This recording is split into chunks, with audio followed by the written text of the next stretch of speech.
नमस्कार। काफ़ी कुछ बोल दिया, कुछ रहा नहीं अभी बोलने के लिए। आई थिंक इस प्रोजेक्ट में मैं आखिरी कड़ी था जो एकदम लास्ट में मैं शायद जुड़ा था। ये लोग काफ़ी अलग अलग नहीं, मैंने सुना मैं आपके बाद जुड़ा। अच्छा चलो, मेरे पीछे भी कोई खड़ा है, मुझे लगा मैं अमिताभ बच्चन हूँ, मैं यहाँ खड़ा लाइन में से। चलो ठीक है। शुरू में जब ये प्रोजेक्ट मेरे पास आया, इन लोगों ने नरेशन दिया, मैं ये सोच रहा था कि ये धर्म वरम मजहब वजहब को लेके फिल्म बना रहे हैं अभी, मतलब 21st सेंचुरी में। मतलब क्या कर रहे हैं ये लोग। बट जब मैंने इनका नरेशन सुना, इन्होंने बताया कि फिल्म क्या है, इसका मुद्दा क्या है, टोटल जब मैंने इनके स्टोरी लाइन को सुना तो मुझे बहुत अच्छा लगा।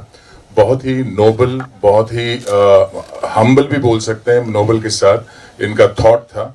गुरुजी ने, एक आदमी ने ये पीड़ा उठाया कि मैं दुनिया बदलने वाली फिल्म बनाऊंगा, तो मुझे कहीं ना तो कहीं ऐसा लगा कि मुझे जुड़ना चाहिए। बट मुझे ये नहीं पता था कि मैं कितना जस्टिफाई कर पाऊंगा इस कैरेक्टर को, बिकॉज एक अधेड़ उम्र का आदमी जो पागल हो चुका है, 10 साल से कहीं आइसोलेशन में जी रहा है।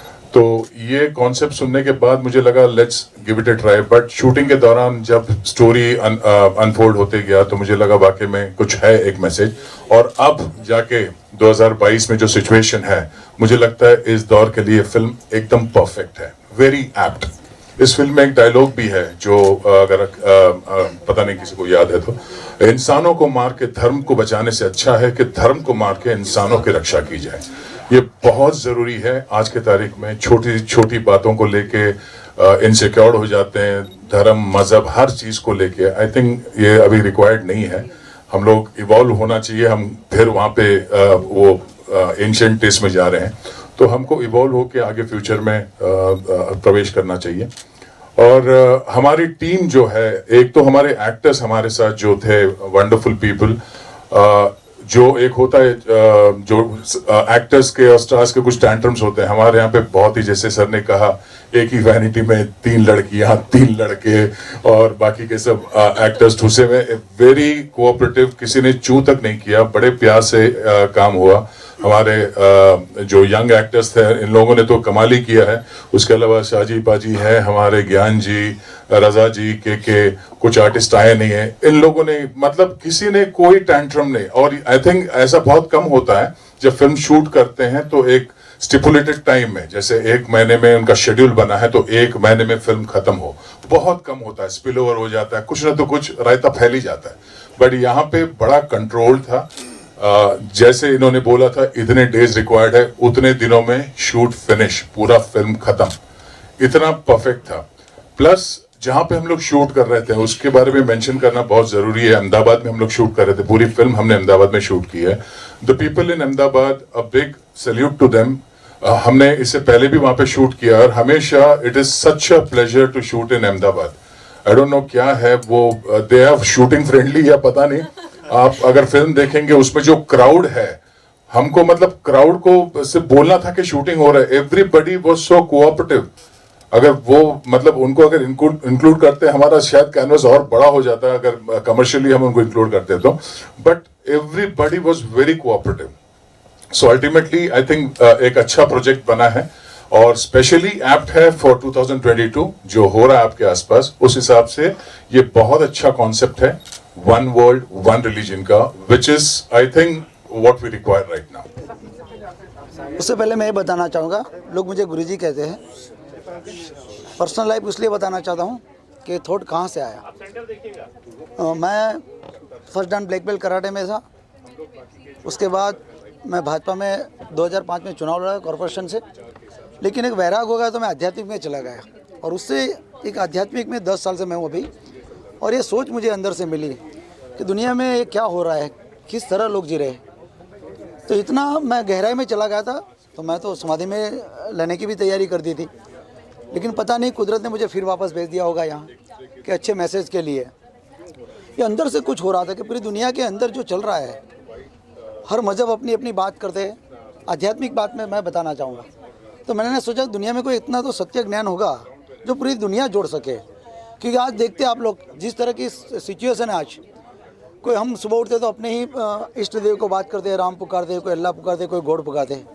ये सारे अलग अलग नाम है। मैंने सोचा कि इस दुनिया के अंदर अलग अलग नाम की वजह से, अलग अलग मजहब की वजह से जो हो रहा है, कोई ऐसा नाम मिल जाए, ऐसी कोई चीज़ मिल जाए जो मैं दुनिया को बताकर एक कर सकूँ। ये थॉट मैंने सोचना शुरू किया। दुनिया बदलने का मिशन नहीं था, लेकिन दुनिया को एक नया पैगाम मिले और दुनिया में अमन, प्रेम, शांति कैसे हो सके, ये अंदर से हो रहा था। मैंने सोचना शुरू किया। सारी बात ऐसी मिल रही थी मुझे कि मैं जो सोच रहा था कि दुनिया के अंदर जब से ये दुनिया बनी, हर धर्म का ग्रंथ का मैंने पढ़ा है, बाइबल पढ़ा, कुरान पढ़ा, वेद, शास्त्र, दर्शन, सारी बातों को पढ़कर सुनकर मैंने तय किया कि बहुत कॉमन चीज़ है इस दुनिया के अंदर, लेकिन फिर भी क्यों ऐसा हो रहा है। मजहब के नाम पर इंसान नफरत अलग अलग मान रहे। दुनिया आज इतने सारे तो भगवान कभी नहीं हो सकते। तो इस तरह की एक सोच के साथ मैं निकला और सोच में मुझे एक अच्छा कुदरत वर्ड्स मिला बहुत सारे ग्रंथों के अंदर से। कुदरत की डेफिनेशन ये होती है कि ब्रह्मांड सृष्टि और जीव सृष्टि की रचना करना, यानी सर्जन करना, उसको संचालन करना और उसको संभाल लेना, ये सिर्फ कुदरत के हाथ में है, किसी इंसान के हाथ में नहीं है। ये पहली चीज़ हमें फील हुआ।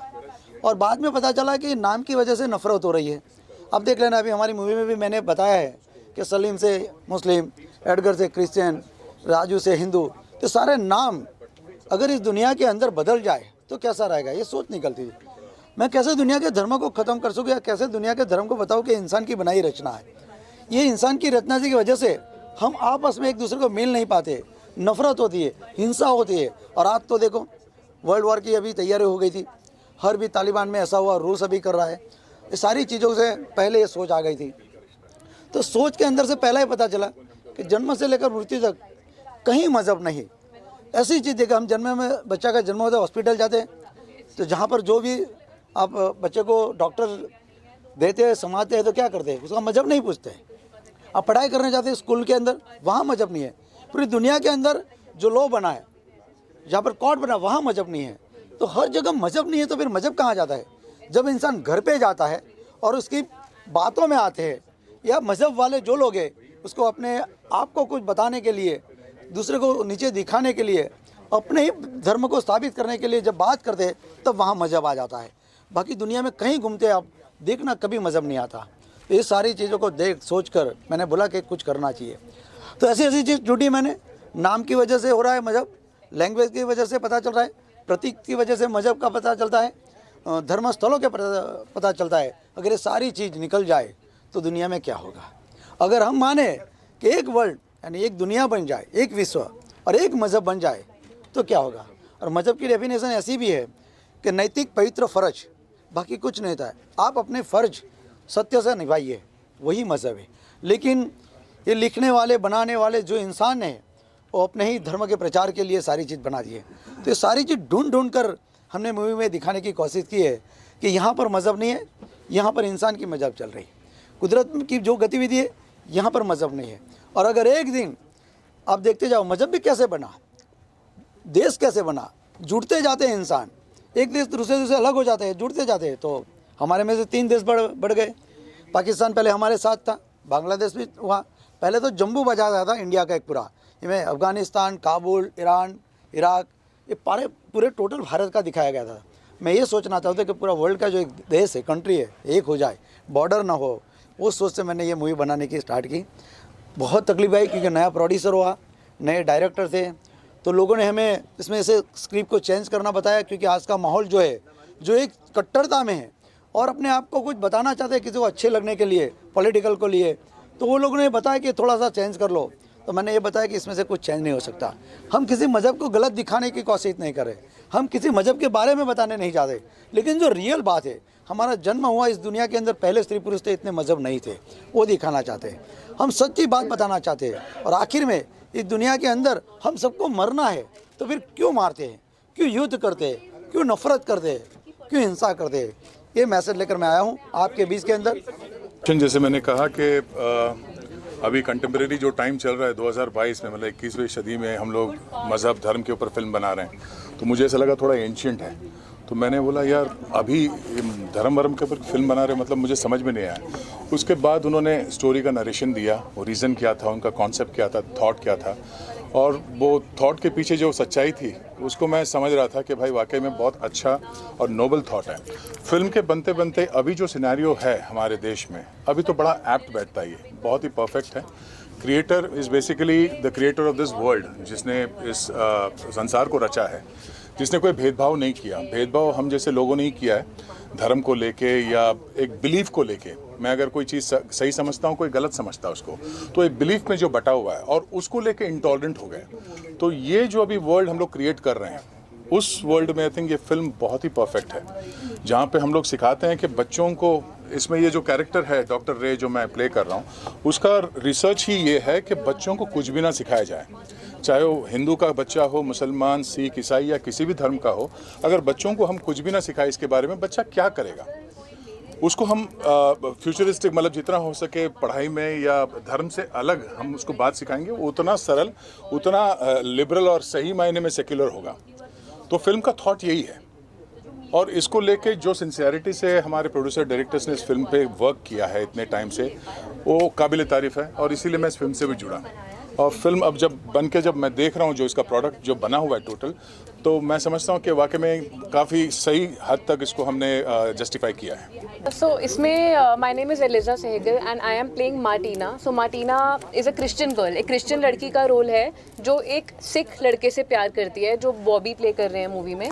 So अगेन हमारा मूवी का पूरा थीम ही यही है, एक हिंदू मुस्लिम कपल है, सिख एंड क्रिश्चियन कपल है, जो कि हाँ मानते हैं कि ऑर्थोडॉक्स ये थिंकिंग होती थी, बट आज के टाइम पे भी कहीं इंडिया के एरियाज़ में ये चीज़ें अभी भी चलती हैं कि लोगों को नहीं मंजूर है क्रॉस कास्ट में मैरिज करना, प्यार करना या कुछ भी। तो अगेन हमारा मैसेज यही है कि हर इंसान सेम है, हर इंसान में खून, हर इंसान एक ही है। सिर्फ आपके रिलीजन डिफाइन करने से कोई डिवाइड नहीं हो जाते लोग कि हिंदू मुस्लिम वगैरह, कुछ भी नहीं है। हर इंसान सेम है, भगवान एक है, वो सिर्फ हमने भगवान की क्लासिफिकेशंस बना दिए हैं कि डिवाइड कर दिया है। तो द क्रिएटर हमारा यही है, मतलब कि the creator is one for every human being on earth. So कोई डिफ्रेंशिएट नहीं करते, किसी के अगेंस्ट हेटरेड नहीं रखते और मिलजुल के एक दुनिया की तरह रहते हैं। Thanks to my whole team, the director, producer, the whole cast, सब लोगों ने बहुत सपोर्ट करा है and I am very grateful for this opportunity, क्योंकि मुझे ये चांस मिला है इतनी अच्छी मैसेज कन्वे करने वाली मूवी में। बस अब हमें लोगों से प्यार चाहिए, हमें लोगों को ये मैसेज पहुंचाना है किसी भी तरीके से कि हाँ एक एक करके ही बंदा चेंज होगा, पूरी दुनिया एक बारी में चेंज नहीं हो सकती। तो थोड़े थोड़े लोग भी चेंज होंगे तो दुनिया में कुछ चेंज तो आएगा। सो बस that's it and thank you very much. दुनिया रची है जिससे हम सबको रचा है, उसकी नज़र में कहीं भी कोई भेदभाव, हिंदू धर्म, हिंदू मुस्लिम, ये सारी चीज़ें नहीं हैं।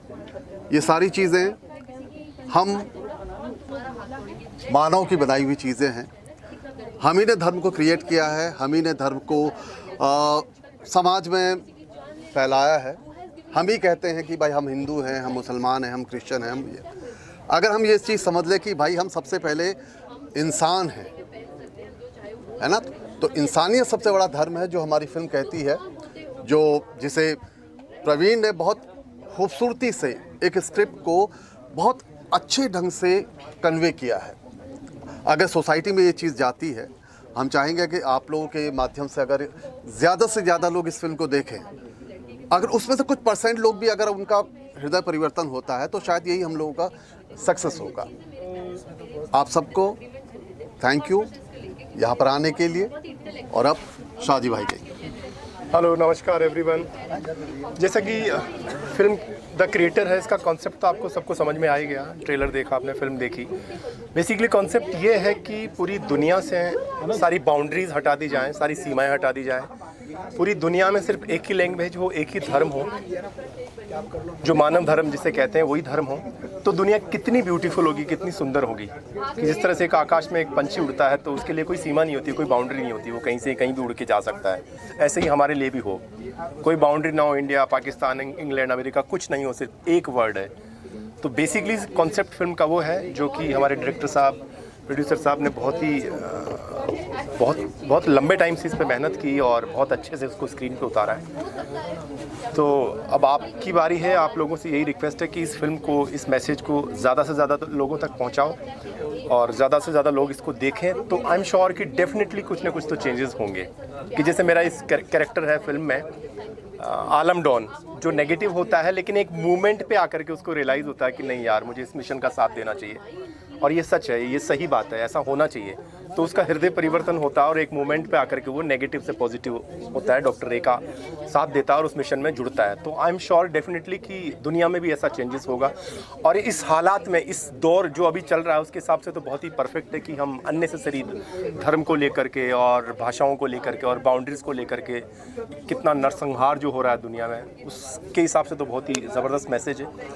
तो आप सबसे यही प्रार्थना है कि इस फिल्म को, इस मैसेज को ज़्यादा से ज़्यादा लोगों तक पहुंचाएं। आपके हाथ में है ये सारी चीज़ें। जी तो सच में ये क्रांति लाने वाली है, क्या कुछ कहना चाहेंगे? मैं बस ये कहना चाहता हूँ कि मतलब कॉन्सेप्ट के बारे में, हमारे फिल्म के मुद्दे के बारे में तो सबने शेयर किया ही है, और हम वाकई में चाहते हैं कि हमारी फिल्म से जेन्युइनली परिवर्तन आए। मतलब हम ये पूरी फिल्म बनाने के बाद अगर हमारी फिल्म देख के 10 लोगों के अंदर भी है ना चेंजेस आते हैं ना, तो हम सोचेंगे हमने एक शुरुआत कर दी, वो 10 लोग और 10 लोगों को मोटिवेट करेंगे और 10 लोगों को मोटिवेट करेंगे। और ये तो कंफर्म है कि ऐसा होगा, क्योंकि लास्ट में जो बेसिकली ये जो फिल्म है, जब गुरुजी कॉन्सेप्ट लेके आए थे, तो हमें जो हमारी फिल्म है ना, फिल्म का सार वो अदालत है, और अदालत आता है लास्ट के मतलब बिल्कुल क्लाइमेक्स में। लेकिन अदालत तक ऑडियंस को बांध के रखना, उनको पूरा ना कि वो अदालत तक हमारी बात को सुने, तो वो पूरा ताना बाना मैंने रचा। डॉक्टर रे का कैरेक्टर जैसा कि दया सर कास्ट हुए, तो मेरी पहली चैलेंज थी कि उनके लुक पे, उनकी उस पे, और मतलब मुझे भी पता लगा कि मतलब वो इतने बेहतरीन अभिनेता है, तो उनको साथ बड़ा मज़ा आता गया करते करते। तो और अदालत तक हम पहुंचाना चाहते थे अपनी फिल्म को, कि अदालत तक हमारी बात वो पहुंचे, क्योंकि मैसेज के लिए फ़िल्म बनाई थी बेसिकली है वो, और हम चाहते थे कि हमारी फिल्म लोगों तक पहुंचे, लोगों तक जाए। और मैंने ये फिल्म में लाइन भी लिखी है कि आप कुदरत में बिलीव करो, कुदरत में गतिविधि होती है। तो आप एक बार सोचो, और आप शिद्दत से सोचते हो तो ये इट्स अ फैक्ट, ये मैंने महसूस किया। मैंने अपनी जो दूसरी फिल्म बनाई थी, जो कि वेब सीरीज़ में कन्वर्ट होके रिलीज़ हुई, उसके बाद मैं एक बड़ी फिल्म चाहता था कि मुझे फिल्म मिले जिसमें मतलब मैं कुछ दिखा सकूं, अपने टैलेंट दिखा सकूं। मैंने इतनी शिद्दत से वो चीज़ मांगी ना, तो अपने आप ही ऐसे सर्कमस्टांसेस मिल गए कि मतलब अपने आप ही मेरे को गुरुजी मिल गए, उन्होंने कॉन्सेप्ट दिया, मैंने उनसे शेयर किया, अपने आइडिया शेयर किए कि इस तरह से मैं फिल्म को लेके जाता, और ताना बाना बनता चला गया। और मतलब हमने जब ये फिल्म बनाई, मतलब बहुत ही कंट्रोल बजट था, क्योंकि हमारे पास पैसा नहीं था, लेकिन हमारे पास विजन था, पैशन था। तो उस पैशन के थ्रू हम बनाते गए, कारवा जुड़ता गया। सब लोगों ने मतलब कोई फीस नहीं देखी अपनी, उन्होंने कहा कि थॉट बड़ा है। Thank you so much. बताइए आप लोगों को क्या क्वेश्चन है मुझसे? क्या है किरदार और के बारे में बताइए कैसे? तो जैसे कि मैंने आप लोगों को पहले भी बताया कि मेरा किरदार ही ऐसा है जो कि मैंने खुद पर्सनली एक्सपीरियंस किया है। मुझे इनफैक्ट पता भी नहीं था कि ऐसी कोई मूवी मेरे रास्ते में आ जाएगी। ठीक है, कुछ चीज़ जो आपकी लाइफ में पहले से हुई हो और वो चीज़ आप कैमरे पे दिखाना, it becomes such a emotional thing for you. पूरी शूटिंग के टाइम पे मेरा इमोशनल लेवल इधर था, बिकॉज मैं एक्चुअली में एक मोमेंट्स फील कर पा रही थी। And I am so happy कि वो सारे मोमेंट्स इतने ट्रूली अक्रॉस द कैमरा गए हैं। You guys have seen it, I loved it personally, and I think if I love it, you guys are going to just love it more. तो जैसे अभी आपने शेयर किया इसके पहले कि मैं मुस्लिम बैकग्राउंड से आती हूँ और मेरे साथ ऐसा कुछ हो चुका है, उसको बताइए ना कैसे जब आप कैरेक्टर में उतरे तो वो कितना सहयोग किया आपको? तो एक सीन था हमारी मूवी में जब मैं रो रही थी। मेरा अजय जो कि मेरा हिंदू लवर है जिससे मैं प्यार करती हूँ, और उसको जब मारा गया था और वो हॉस्पिटल में था, तो मैं रो रही थी। ऐसी ही कुछ घटना मेरे साथ पर्सनल लाइफ में हुई थी। I was hardly 14 and a half years old and I was working because मैं 13 साल की उम्र से काम कर रही हूँ, and my first salary was 1000 rupees।